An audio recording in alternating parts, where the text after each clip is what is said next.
चलिए अब खबरों का रुख कर लेते हैं। ऋषिकेश के निकट ढालवाला में करीब 4 करोड़ 84 लाख रुपए की लागत से बने तटबंध का लोकार्पण कैबिनेट मंत्री सुबोध उनियाल ने किया है।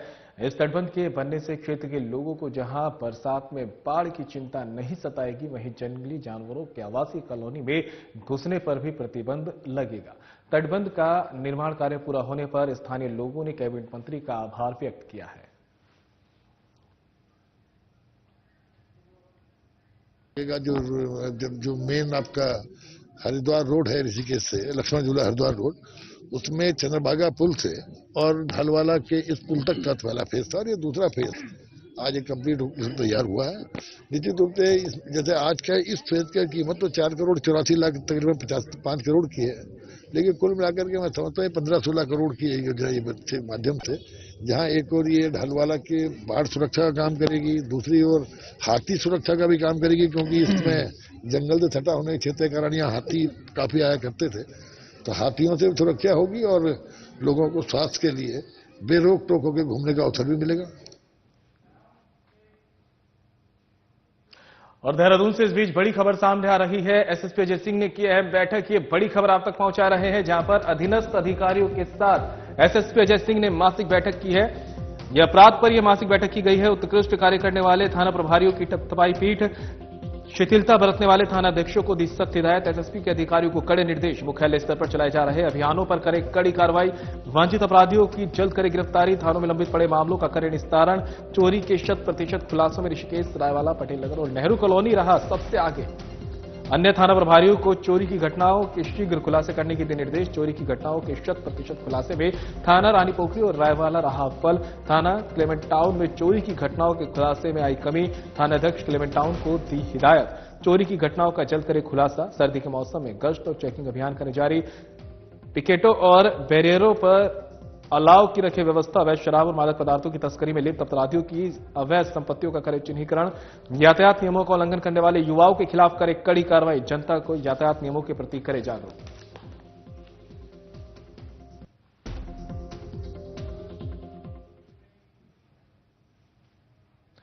खबर पर ज्यादा जानकारी के लिए उत्तराखंड से हमारे ब्यूरो चीफ कमल शर्मा हमारे साथ जुड़ गए हैं। कमल, देहरादून के एसएसपी ने एक अहम बैठक की है, अधिकारियों के साथ बैठक की। क्या कुछ खास निकल के इस बैठक में और क्या कुछ कड़े निर्देश अधिकारियों को यहां पर एसएसपी की तरफ दिए गए?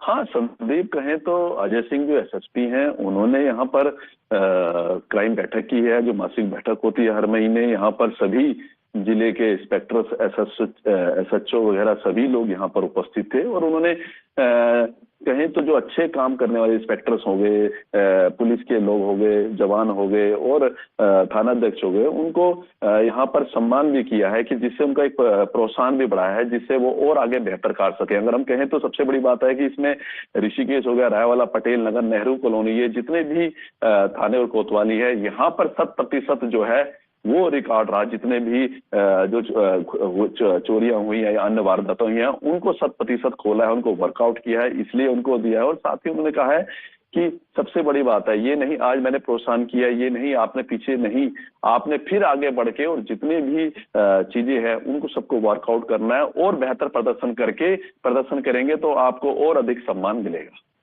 कमल, बिल्कुल कहा जा सकता है कि देहरादून समेत पूरे प्रदेश में सीएम धामी की तरफ से भी जो है ये कानून व्यवस्था को सुदृढ़ करने के निर्देश दिए गए हैं और समय समय पर अधिकारी भी इन सुविधाओं और कानून व्यवस्थाओं को लेकर बैठकें करते रहते हैं। यही वजह है, कहा जा सकता है, कि प्रदेश की कानून व्यवस्था भी खासकर मजबूत है। हमने देखा है कि जो यहां पर शिकायतकर्ता आते हैं उनकी सुनवाई जल्द से जल्द करवाई जाती है और उन पर कार्य भी किया जाता है। सिर्फ इतना ही नहीं, यहां पर जो अधिकारी लापरवाह हैं उन पर भी कड़े निर्देश अधिकारियों की तरफ दिए जाते हैं। हाँ संदीप, बिल्कुल। कहें तो मुखिया जब लगातार जब एक्टिव मोड पे होता है और लगातार वो इन चीजों की लगातार बैठकें करके अधिकारियों को निर्देश देते हैं, तो अधिकारी भी अपने कर्मचारियों को लगातार यही कहते हैं कि इस प्रकार की पहले तो वारदातें ना, अगर वारदातें हो तो वर्कआउट बिल्कुल समय से हो, जो भी लोग फरियादी आपके पास आए उनकी समस्या का समाधान हो। साथ ही उन्होंने कहा कि भले ही मौसम चेंज हो रहा है, सर्द ऋतु आ रही है, आगे ठंड भी बढ़ रही है, लेकिन जो हमारा चेकिंग और गश्त का अभियान है उसमें कहीं भी ढील ना बरती जाए और वो लगातार जारी रहे, जिससे कहीं ना कहीं इस प्रकार की घटनाओं को रोकने में सफलता प्राप्त होती है। कमल, तमाम जानकारी के लिए आपका बहुत बहुत शुक्रिया। और फिलहाल रुकेंगे ब्रेक के लिए, कहीं मत जाइएगा, जल्द होंगे हाजिर।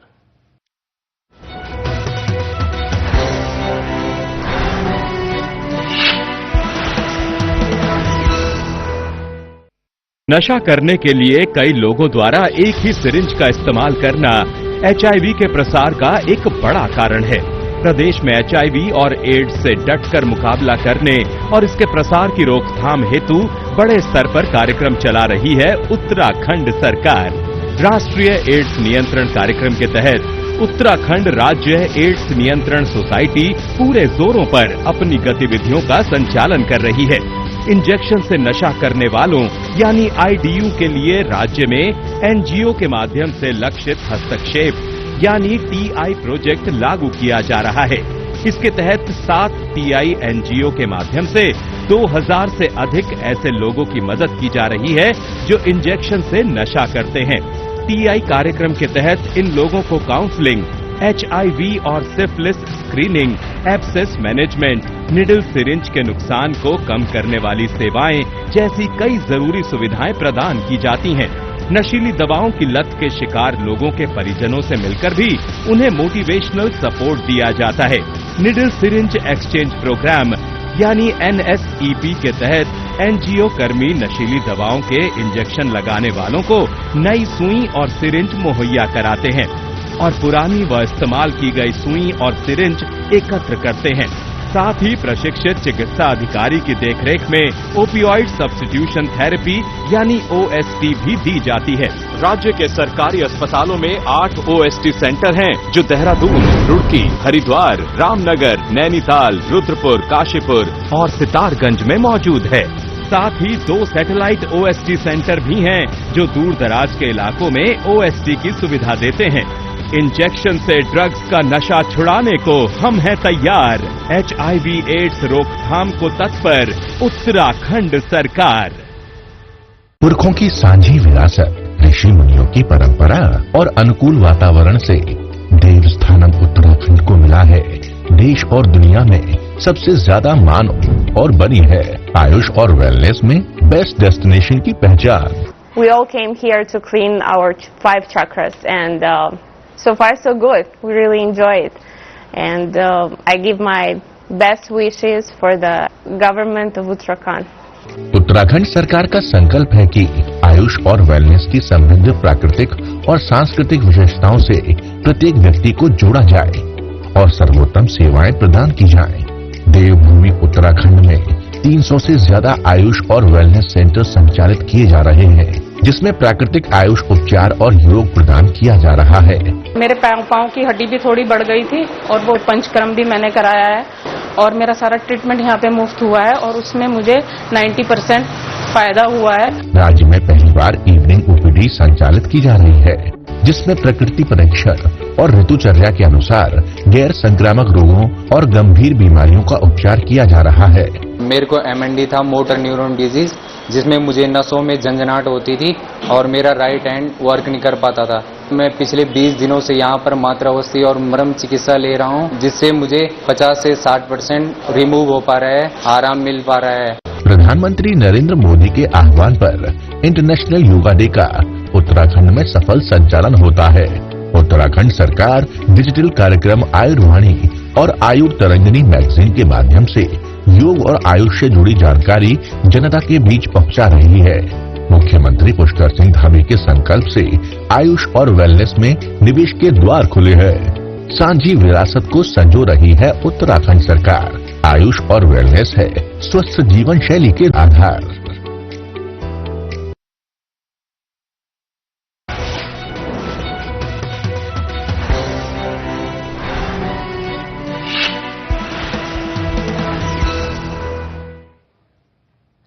ब्रेक के बाद आप सभी का स्वागत है। खबरों में आगे बढ़ते हैं। भीमताल विधायक राम सिंह कीड़ा ने भीमताल में पार्किंग को लेकर अधिकारियों और स्थानीय लोगों के साथ बैठक की है। इस दौरान उन्होंने तमाम समस्याओं को सुना और त्वरित गति से निपटाने के निर्देश दिए हैं। बैठक में भीमताल नगर में पार्किंग को लेकर जमकर नोकझोंक भी हुई जिसमें आने वाले सीजन में जाम से निजात दिलाने की बात कही गई है, जिस पर विधायक राम सिंह कीड़ा ने कहा कि नैनीताल और कैंची धाम के नजदीक होने के कारण भीमताल में भी पर्यटकों का तांता लगा रहता है जिस कारण आए दिन जाम लग जाता है। जाम से निपटने के लिए पार्किंग के लिए CM धामी की घोषणा के बाद धन उपलब्ध कर दिया गया है। अब शीघ्र पार्किंग तैयार हो जाएगी, जिससे जाम से निजात मिल जाएगी।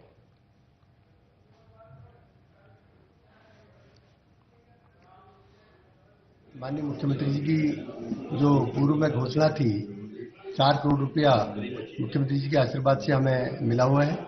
थोड़ा तकनीकी कारणों से काम प्रारंभ नहीं हो पा रहा है, तो इसलिए आज सभी विभागीय अधिकारियों को यहाँ पर बुलाया था कि जो पार्किंग है उसमें जल्दी काम। और यहाँ रुकेंगे ब्रेक के लिए, जल्द होंगे हाजिर।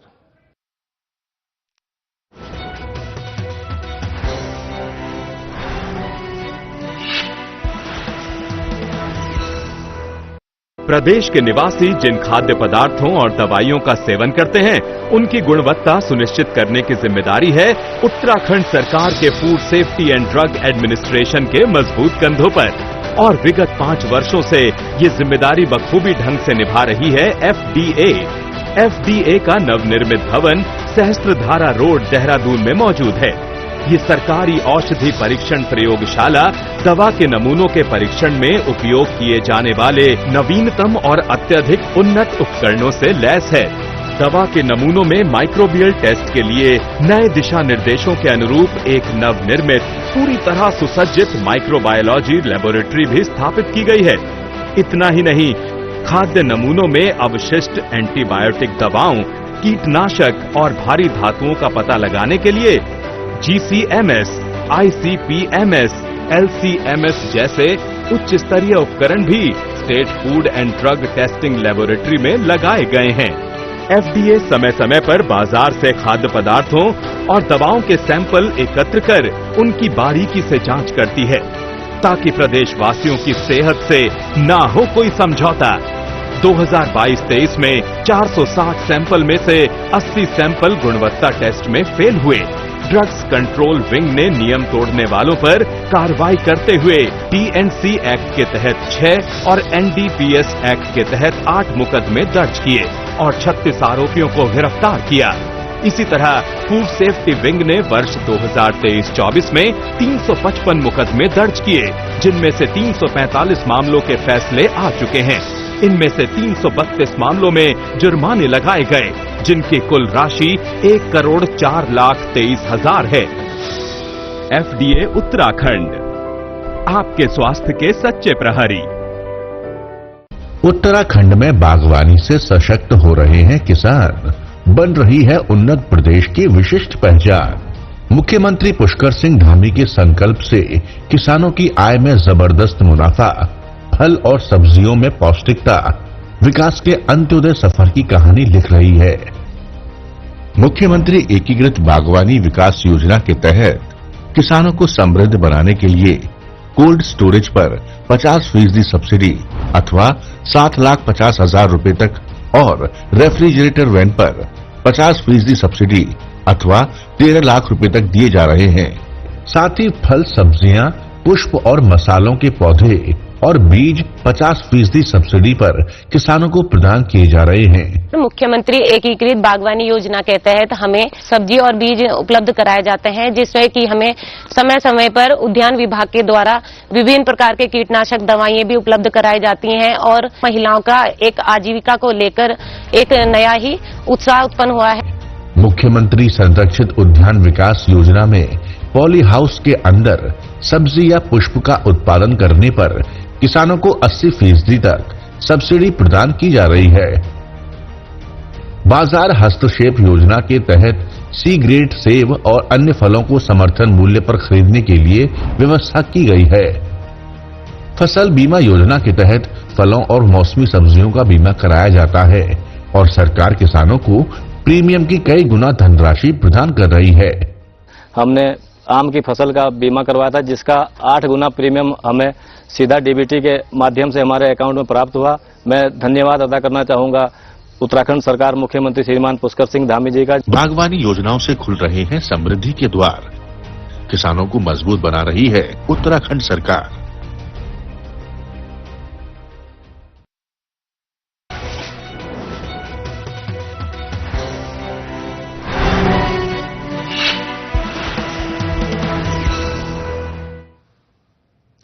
ब्रेक के बाद आप सभी का स्वागत है। बड़ी खबर का रुख कर लेते हैं। देहरादून से सामने आ रही है ओएनजीसी के पूर्व अधिकारी की चाकू से गोदकर हत्या। ये बड़ी खबर आप तक पहुंचा रहे हैं। देहरादून में ओएनजीसी के पूर्व अधिकारी की चाकू से गोदकर हत्या कर दी गई, जिसके बाद इलाके में सनसनी फैल गई। अज्ञात बदमाशों ने घर में अकेले रह रहे बुजुर्ग को बनाया शिकार। घर में घुसकर वारदात को दिया अंजाम। बुजुर्ग के चीखने चिल्लाने की आवाज सुनकर पड़ोसी पहुंचे घर के अंदर। घर के पीछे वाले बाथरूम में खून से लहूलुहान पड़ा मिला 75 वर्षीय बुजुर्ग का शव। पड़ोसियों ने ही बुजुर्ग की हत्या के बारे में पुलिस को दी सूचना मिलते ही एसएसपी और एसपी सिटी सहित स्थानीय पुलिस पहुंची मौके पर। घर के अंदर के हालात देख लग रहा कि बदमाशों ने चोरी या लूट के नहीं दिया अंजाम। हत्या करने के पीछे क्या हो सकती है वजह, पुलिस तफ्तीश में जुटी। कॉलोनी और आसपास में लगी सीसीटीवी को खंगाल रही पुलिस। ओएनजीसी से रिटायर्ड है मृतक अशोक कुमार गर्ग। बीते साल ही पत्नी की भी हो चुकी है मौत। मृतक की दोनों बेटियां रहती है गुड़गांव और चेन्नई। पुलिस प्रॉपर्टी आपसी रंजिश और अन्य एंगल पर कर रही तफ्तीश। पॉश कॉलोनी में हुई वारदात के बाद अन्य परिवारों में दहशत। बसंत विहार थाना क्षेत्र के अलकनंदा एन्क्लेव की है घटना।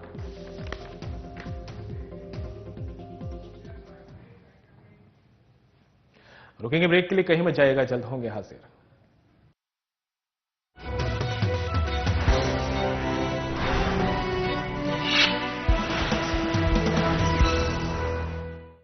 नशा करने के लिए कई लोगों द्वारा एक ही सिरिंज का इस्तेमाल करना एचआईवी के प्रसार का एक बड़ा कारण है।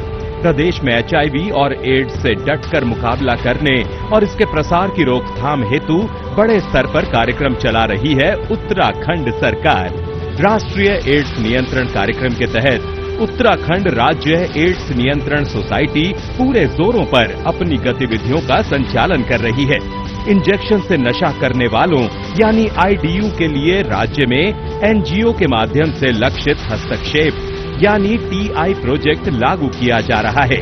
इसके तहत 7 टीआई एनजीओ के माध्यम से 2000 से अधिक ऐसे लोगों की मदद की जा रही है जो इंजेक्शन से नशा करते हैं। टीआई कार्यक्रम के तहत इन लोगों को काउंसलिंग, एचआईवी और syphilis screening, abscess management, needle syringe के नुकसान को कम करने वाली सेवाएं जैसी कई जरूरी सुविधाएं प्रदान की जाती हैं। नशीली दवाओं की लत के शिकार लोगों के परिजनों से मिलकर भी उन्हें मोटिवेशनल सपोर्ट दिया जाता है। निडल सिरिंज एक्सचेंज प्रोग्राम यानी एनएसईपी के तहत एनजीओ कर्मी नशीली दवाओं के इंजेक्शन लगाने वालों को नई सुई और सिरिंज मुहैया कराते हैं और पुरानी व इस्तेमाल की गई सुई और सिरिंज एकत्र करते हैं। साथ ही प्रशिक्षित चिकित्सा अधिकारी की देखरेख में ओपियोइड सब्स्टिट्यूशन थेरेपी यानी ओएसटी भी दी जाती है। राज्य के सरकारी अस्पतालों में 8 ओएसटी सेंटर हैं जो देहरादून, रुड़की, हरिद्वार, रामनगर, नैनीताल, रुद्रपुर, काशीपुर और सितारगंज में मौजूद है। साथ ही 2 सैटेलाइट ओएसटी सेंटर भी हैं जो दूर दराज के इलाकों में ओएसटी की सुविधा देते हैं। इंजेक्शन से ड्रग्स का नशा छुड़ाने को हम हैं तैयार। एचआईवी एड्स रोकथाम को तत्पर उत्तराखंड सरकार।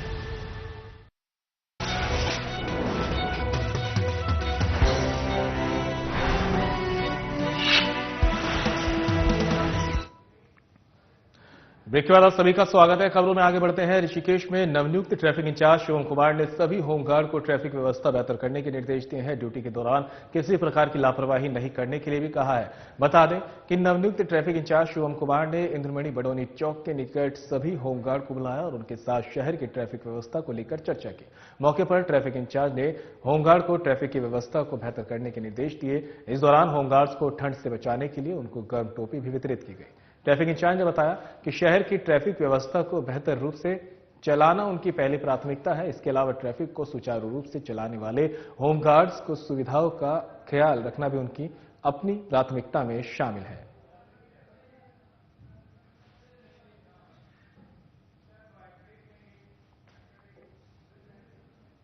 और यहाँ रुकेंगे ब्रेक के लिए, जल्द होंगे हाजिर।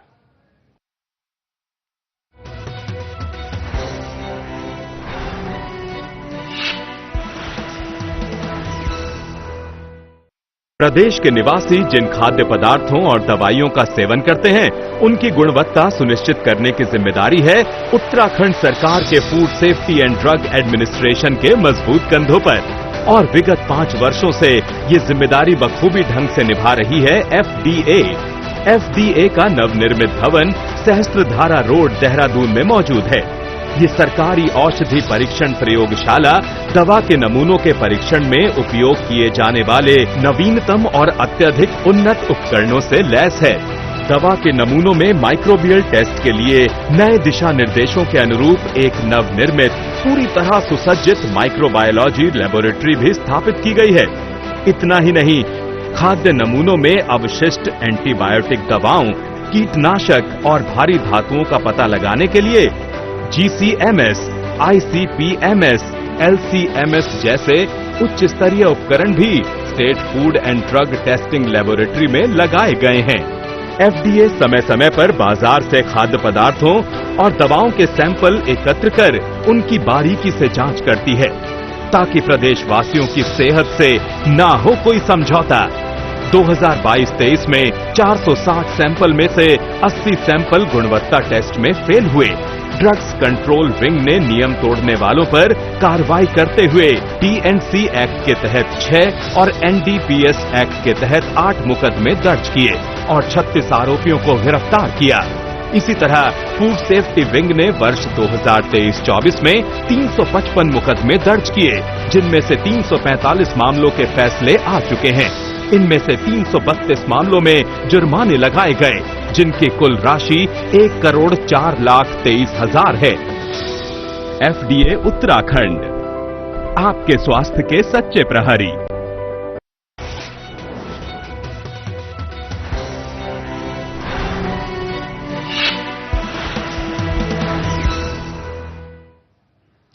ब्रेक के बाद आप सभी का स्वागत है। बड़ी खबर का रुख कर लेते हैं। देहरादून से सामने आ रही है शीतलहर का येलो अलर्ट प्रदेश में जारी कर दिया गया है। बड़ी खबर आप तक पहुंचा रहे हैं। उत्तराखंड में शीतलहर का येलो अलर्ट जारी। मौसम विभाग ने शीतलहर का येलो अलर्ट किया जारी। शीतलहर कोहरा और पाला पहाड़ से लेकर मैदान तक करेगा परेशान। पर्वतीय जिलों में बारिश और बर्फबारी के बाद बढ़ी ठंड से बचने के लिए लोग ले रहे हैं अलाव का सहारा। अगले 2 दिन तक मौसम रहेगा साफ। पहाड़ी क्षेत्रों में पाला बन रहा मुसीबत। बड़ी खबर आप तक पहुंचा रहे हैं, जहां पर उत्तराखंड में शीतलहर का येलो अलर्ट मौसम विभाग की तरफ से जारी कर दिया गया है। शीतलहर कोहरा और पाला पहाड़ से लेकर मैदान तक लोगों को परेशान कर। ज्यादा जानकारी के लिए उत्तराखंड से हमारे ब्यूरो चीफ कमल शर्मा हमारे साथ जुड़ गए हैं। कमल, उत्तराखंड में मौसम को लेकर शीतलहर का येलो अलर्ट जारी कर दिया गया है और क्या कुछ मौसम विभाग की तरफ से अपडेट दी जा रही है? हाँ संदीप, अभी कहें तो रविवार को देर शाम यहाँ पर कई जगह अच्छी बारिश हुई और बहुत इलाकों में कहें तो उत्तराखंड के काफी हिल एरिया में अच्छी बर्फबारी हो। और पहली मौसम की कहें तो पहले सर्द मौसम की पहली बर्फबारी हुई है।